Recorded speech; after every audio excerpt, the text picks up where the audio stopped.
사랑하는 여러분 모두에게 하나님의 사랑과 은혜와 축복이 함께 하시기를 기도합니다. 오늘 말씀은 여러분들과 함께 저희 나라의 유명한 성웅 이순신 장군의 이야기를 함께 나누면서 은혜 받기를 원합니다. 성웅 이순신 장군은 16세기 때 왜구, 즉 일본 군대가 우리나라 조선을 침범했을 때에 육지에서는 저희들이 고전을 면치 못했지만 그래도 해상에서는 늘 승리를 했었는데 그 승리를 이끈 장군이 되겠습니다. 그래서 이 이순신 장군은 대한민국 사람이라면 아마 모르는 사람이 하나도 없지 않을까 생각합니다. 특별히 대한민국 국민들의 영웅으로서 이순신 장군의 동상이 서울 광화문 세종로에 이렇게 세워져 있고요. 그리고 이순신 장군 하면 여러분들도 잘 아시다시피 이 거북선을 만드신 분으로 유명하고요. 지금은 없어졌지만 옛날에는 500원짜리 화폐가 있었는데 그 화폐 전면에 이순신 장군의 얼굴이 있었고요. 지금은 100원짜리 동전의 앞면을 장식하고 있습니다. 그런데 이순신 장군이 우리나라에서만 유명한 분은 아닙니다. 세계에서도 특히 해군에서는 굉장히 유명한 분이신데요. 영국 해군의 제독인 조지 알렉산더 벨라드라는 사람은 이렇게 말을 했습니다. 영국인의 자존심은 그 누구도 넬슨 제독과 비교하기를 꺼리지만 유일하게 한 사람을 꼽으라면 그는 한 번도 패한 적이 없는 동양의 위대한 해군 장군 이순신 제독이다. 이렇게 말하기도 했답니다. 그리고 심지어 저희들을 침입했던 일본의 제독인 사토 테츠타로도 그의 제국 국방 사론이라는 책에서 이렇게 이야기를 했습니다. 역사를 통틀어 각종 공격과 병사를 사용하는 전술에 특출난 장군은 몇이 되지 않는데 육군에서 꼽으라면 나폴레옹이고 해군에서 꼽으라면 한국의 이순신과 영국의 넬슨을 꼽을 수 있다. 이렇게 말하면서 그러나 넬슨조차도 이순신에 비해서 인간성과 성실성 측면에서는 한참 떨어질 뿐만 아니라 특별히 또한 이순신 장군은 거북선을 발견하기도 했고 300여 년 전에 진정한 위대한 지휘관이자 해군 전술의 달인이었다라고 기술하고 있습니다. 참으로 우리가 자랑해야 될 또는 자랑스러운 이순신 장군이지 않을까 싶습니다. 근데 그가 23번을 싸웠는데 23번 다 전승을 했기 때문에 다 설명드릴 수는 없지만 일본 침략군에 대해서 특히 3대 대첩은 아주 유명합니다. 간단하게 설명드리면 한반도 대첩은 한산도 바다에서 일어났던 건데 조선 전함 56척을 가지고 일본 전함 74척을 대항해서 47척을 격침시키고 12선을 납부했고요. 유명한 명랑 대첩에서는 고작 13척의 전함을 가지고 일본군 전함 133척을 맞이해서 31척을 격침시키고 일본군들이 놀라 도망간 그런 놀라운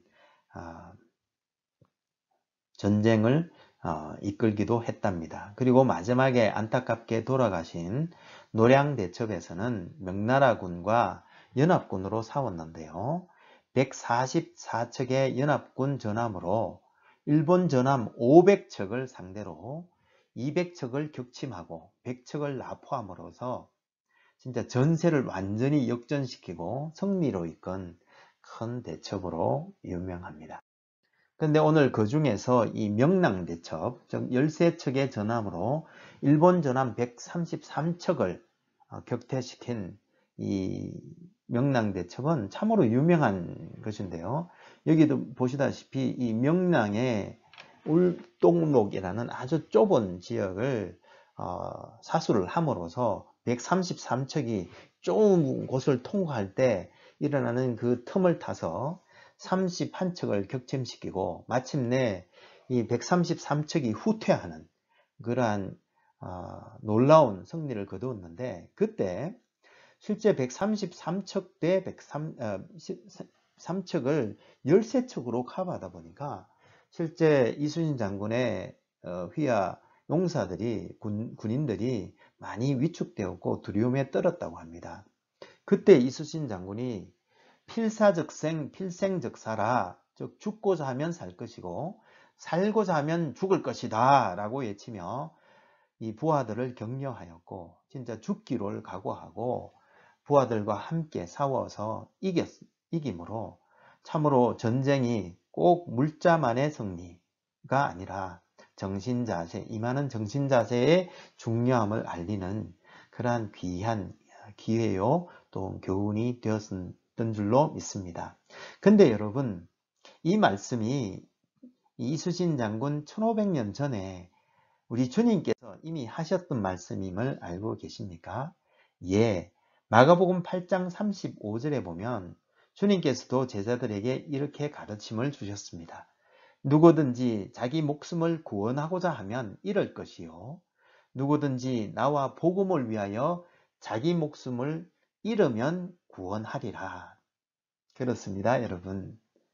우리가 복음을 임하는 자세도, 오늘을 사는, 특히 팬데믹을 사는 자세도 이러한 것들을 기억하며 정신적으로 특히 하나님을 의지하고 하나님 안에서 믿음으로 승리하는 것이 중요하리라 믿습니다. 그런데 오늘 이 말씀을 왜 드리는가 하면, 오늘 말씀에 보니 야곱도 필생즉사, 필사즉생이라는 말을 혹시 알고 있지 않나, 그런 생각을 해보았습니다. 무슨 말인고 우리가 한번 성경을 보면서 알아보도록 하겠습니다. 먼저 오늘 얘기를 시작하기 전에 오늘의 문맥을 이해하기 위해서 컨텍스트를 좀 이해해 보고자 합니다. 여러분, 하나님께서 아브라함과 사라에게 약속하신 대로 아들 이삭을 주셨음을 잘 알고 계십니다. 그리고 이삭이 리브가, 즉 아내를 맞아서 쌍둥이 아들 에서와 야곱을 하나님께서 주셨음을 또한 우리는 잘 알고 있습니다. 지나가는 얘기이기는 하지만 에서는 원래 태어나면서 얼굴이 붉고 몸에 털이 많이 났다고 합니다. 그래서 붉은 혹은 몸에 털이 있는 이라는 히브리 뜻을 가진 에서라고 이름을 지어 주었고요. 야곱은 태어나면서 에서의 발꿈치를 잡고 나왔기 때문에 발꿈치를 잡다라는 야곱이라고 불렀는데, 실은 이 제이콥, 야곱이라는 말은 히브리 말로는 또는 속이다 라는 뜻도 함께 있다고 합니다. 그래서 그랬을까요? 그의 이름 때문이었는지는 잘 모르겠습니다만은 야곱은 어릴 때부터 참 교활했던 것 같습니다. 무슨 말인가 하면, 사냥에서 돌아온 형 에서가 얼마나 배가 고팠겠습니까? 그럴 때 자기가 갖고 있는 음식이면, 동생이면 그냥 줄 수도 있을 건데, 그 음식을 가지고 사실은 형의 장자권을, 그 배고픔을 이용해서 빼앗아 버리는 것을 보게 됩니다. 그리고 또 아버지 이삭이 나이가 들어서 이제 앞을 잘 보지 못하고, 또 마지막으로 형 에서에게 축복하기 위해서 이렇게 사냥을 해오라고 했을 때 어머니와 함께 공모해서 그 형 에서에게 갈 축복을 가로채는 것을 우리는 성경에서 익히 잘 알고 있습니다. 그리고 마침내 형 에서가 진짜 화가 나서 이제 그를 죽이려고 하자 밧단 아람, 사실은 하란의 다른 이름입니다. 그 하란에 있는 외삼촌 라반의 집으로 피신하였는데, 마침 야곱보다 더 교활한 외삼촌 라반 때문에 20년 동안 갖은 고생을 다 겪고요.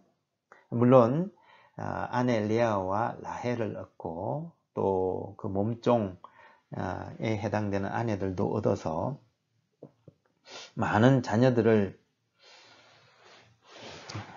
또 또 하나님께서 축복해 주셨지만, 그러나 참 많이 고생하였던 것 같습니다. 그러나 하나님께서 그에게 나타나셔서 마침내 네 조상의 땅, 네 족속에게로 돌아가라. 내가 너와 함께 하리라고 말씀하시자 야곱은 순종하였습니다. 그래서 밧단 아람을 떠나 가나안으로 다시 돌아오게 되는 여정을 시작하게 되었습니다. 그런데 이 가는 과정에서, 이 하란에서 돌아오는 과정에서 마침 이 에돔 땅에 살고 있던, 에돔의 세일산 부근이라고 알려져 있는데, 이 살고 있었던 에서에게 먼저 이렇게 메신저들을 보내서 어떻게 좀 에서의 마음을 누그러뜨릴까 이렇게 시도를 했었는데, 그 메신저들이 돌아와서 글쎄 에서가 400명의 사람들을 거느리고 자기를 만나러 온다는 그런 말을 전해 들은 겁니다.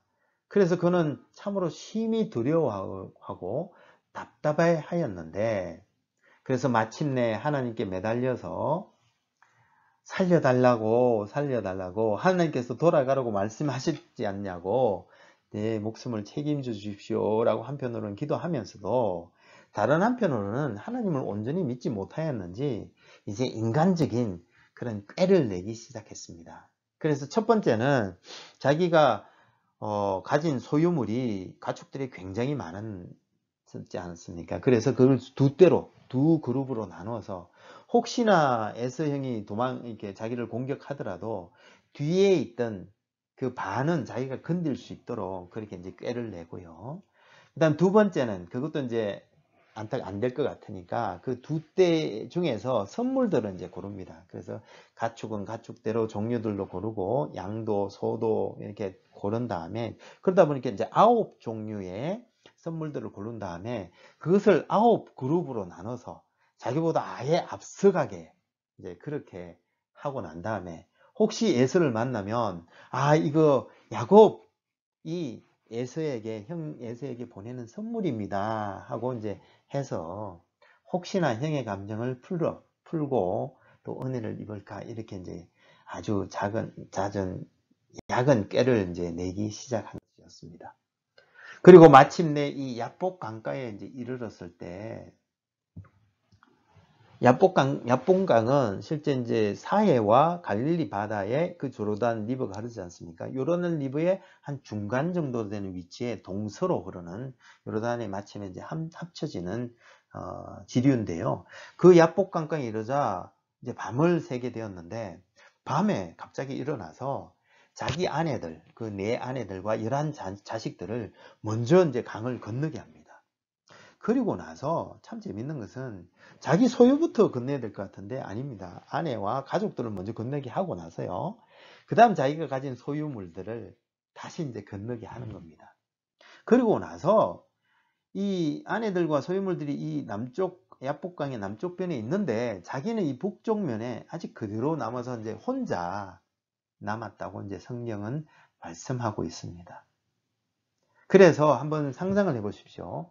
그 앞에 9대의 선물이 이렇게 쭉 이렇게 강적을 있고요. 그 다음에 자기 아내와 자기 자식들을 이렇게 먼저 내세우고요. 그 다음에 자기 소유들을 내세우고요. 그 다음에 야복강이 가로막혀 있고요. 아직 야복강을 건너지 않고 야곱이 있었던 겁니다. 야곱이 무엇을 했을까요? 예, 일반적으로는 야곱이 하나님과 기도를 했다라고 되어 있는데, 실제 성경에 보면 야곱이 하나님과 실험한 것이 아니라 실은 어떤 사람이 야곱에게 나타나 날이 셀 때까지 실험하였더라 라고 되어 있습니다. 그 사람은 뒤에 보면 하나님이라고 되어 있는데요, 실제 하나님께서 야곱에게 나타나 야곱과 먼저 밤새도록 실험하신 겁니다. 무엇을 하셨을까요? 예, 제 생각에는 야곱을 격려하고 야곱의 마음을 돌이켜서 믿음을 가지도록 설득하지 않았을까, 그렇게 생각합니다. 하여간 어쨌거나 도망가려고 그렇게 몸부림치고 기회만 엿보고 있던 야곱을 하나님께서 설득하셨는데도 이 야곱이 도저히 마음을 바꾸지 않는 겁니다. 믿음을 가지지 않는 겁니다. 그래서 하나님께서 야곱의 환도뼈, 즉 허벅지의 이 골절을 탈골시켜줘서 야곱이 이제 쩔뚝쩔뚝 걸게 쩔뚝바리로 만들어 버리신 겁니다. 자, 어떻게 되었습니까? 이제는 제일 뒤에 남아서 여차하면 자기 발로 그냥 냅다 도망치려고 생각했던 야곱이 이 환도뼈가 어긋나니 절름발이가 되었던, 그러니까 더 이상 도망갈 수도 없고 이제 큰일이 난 겁니다. 그래서 이제 마지막 배수진이죠. 이제 안 되겠으니 이제 절대적으로 이제 하나님께 매달리기 시작합니다. 그래서 나 이제 가야 돼 라고 하시는 하나님 말씀을, 아닙니다, 나 축복해 주시기 전까지는 절대 놓지 않겠습니다, 이제 매달리기 시작했던 겁니다. 그러자 이제 하나님께 온전히 매달리기 시작한 야곱에게 하나님은 야곱의 이름, 즉 속이는 자라는 그 이름을 이스라엘, 즉 하나님과 겨루어 이긴 자라는 참으로 명예스러운 좋은 이름을 주시고 그를 축복하였습니다. 그렇습니다. 선물 9대, 자기 아내와 자식들, 그리고 자기 소유를 앞에 두고 야복강 건너편에서 도망강을 궁리만 했던 야곱이 마침내 변화되었습니다. 아침이 되자 야복강을 먼저 건너가더니 자기 소유와 가족의 그 앞으로 나가서 에서에게 가까이 가 9번 절하고 은혜를 구하고 결국 에서와 화해하는 모습을 우리 오늘 본문에서 볼 수 있었습니다. 그런 의미에서 이 야복강의 한 밤은 야곱에 있어서 인생의 전환점이 되었던 것 같습니다. 여러분, 그렇습니다. 시편 119편 2절에 이르기를 전심으로 여호와를 구하는 자는 복이 있도다 라고 말씀하셨습니다.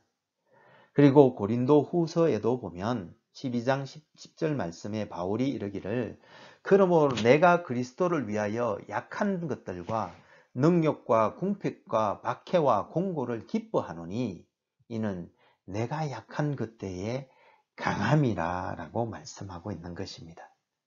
우리의 모든 수단이 실제 없어지는 순간, 우리의 모든 것들을 포기하는 순간 결국 하나님의 강함이 드러난다는 말씀인 것 같습니다. 여러분들이 잘 아시는 카일 아이들만이라는 분이 쓴 책 나의 끝 예수의 시작, 영어로는 The End of Me, Jesus 라는 책에서 그는 이렇게 말했습니다. 우리들 모두는 삶의 깊은 밑바닥, 즉 나의 끝을 만난다. 그러나 더 이상 갈 수 없는 그 벼랑 끝, 그곳에서 우리는 예수님의 실체를 만난다. 내가 죽고 끝난 그 자리에서 비로소 예수님께서 생명의 일을 시작하신다. 그렇습니다, 여러분. 비록 이 팬데믹 상황 가운데서 혹은 이 이민 생활 가운데서 우리는 때때로 그런 어려운 일을 직면하기도 합니다.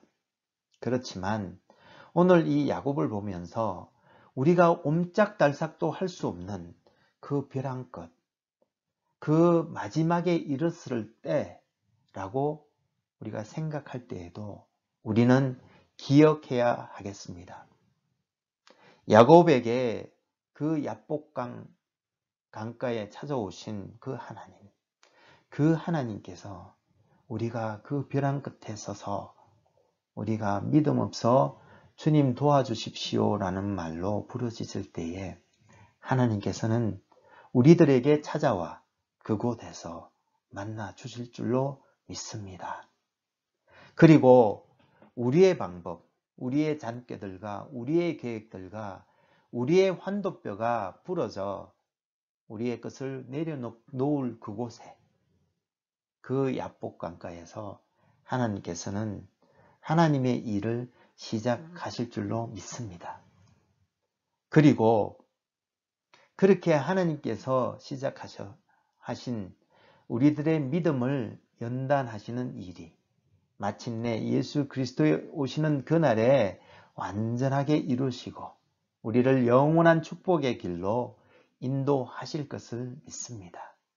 여러분, 비록 야곱이 교활하게 그런 젊은 시절을 살았지만 본인의 환도뼈가 부러지고 자기의 모든 것들을 내려놓을 수밖에 없었을 때 진정 하나님을 만나고 인생의 전환점을 맞이했던 것처럼 우리도 이제 모든 것들 내려놓고 전지전능하신 하나님, 우리들을 하나님의 주권으로 인도하시는 그 사랑의 하나님께 우리의 모든 것들을 올려드리고 맡겨드리지 않겠습니까? 오늘 여러분들을 복음회로 초대하시는 하나님의 음성에 아멘으로 화답하신다면 우리 함께 기도하기를 원합니다. 기도하겠습니다. 아버지 하나님, 은혜와 사랑에 감사합니다. 오늘 야곱의 일대기, 일생을 보면서 아버지 하나님, 그 야곱도 하나님께서 끝까지 책임져 주시고 또 그를 인생의 전환점으로 인도하셔서 참으로 믿음의 반열에 올리신 것을 우리가 듣고 보았습니다. 아버지 하나님, 우리도 야곱임을 고백합니다. 그러나 하나님께서 우리를 창세전에 택하시고 또한 마침내 그 영광에 이르는 날까지 우리를 붙드시고 우리를 경고케 하시며 우리의 믿음을 연날하여 마침내 하나님 나라의 축복을 감당하기에 부족함이 없도록 우리를 세우실 줄로 믿기에 우리가 이 시간 하나님의 엎드려 간구할 때에 주여 은혜 내려 주시옵시고 저희들의 모든 부족함을 주님 돌보아 주셔서 하나님의 자녀로 거듭 일어나 아버지 하나님 하나님께 영광 돌리는 삶을 살 수 있도록 인도하여 주옵소서.